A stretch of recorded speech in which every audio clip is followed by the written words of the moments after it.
இப்ப நெறைய நகை அடகுல வச்சுட்டோம். பல வருஷமா வட்டி கட்டிட்டே இருக்கோம். திருப்பவே முடியலன்னா, ஏதாவது ஒரு நகைய, ஒரு சின்ன நகைய ரேவதி நட்சத்திரம் அன்றைக்கு திருப்புங்க. ஒவ்வொரு மாசமும் ரேவதி நட்சத்திரம் வரும் இல்லையா? அன்னைக்கு போய் ஏதாவது ஒரு நகைய திருப்புங்க. அல்லது நீங்க என்னைக்கு நகைய திருப்ப போனாலும், குளிகை நேரத்துல போய் திருப்புங்க. அது என்னைக்கு வேணா இருக்கலாம். இன்னைக்கு நாள் சரியில்ல, நேரம் சரியில்ல அதெல்லாம் கிடையாது.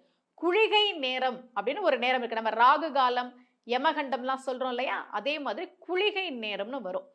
நீங்க கேலண்டர்ல பார்த்துட்டு அந்த குளிகை நேரத்துல போய் ஏதாவது ஒரு நகைய திருப்பிட்டு வாங்க.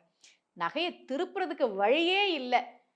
திருப்புறதா இருந்தா தானே அது ரேவதி நட்சத்திரத்துல போய் திருப்புறதா, குளிகை நேரத்துல போய் திருப்புறதான்னு நாங்க முடிவு பண்ணுவோம். திருப்பவே முடியல. என்ன பண்றதுன்னே தெரியலன்னா, அதற்காகவே சுந்தரர் நமக்காக ஒரு தேவார பதிகம் பாடிக் கொடுத்திருக்கிறார். நம்பிக்கையோட சொல்லுங்க. எப்பவுமே கிடைக்குமா? நடக்குமா? வருமா? Download ShareChat.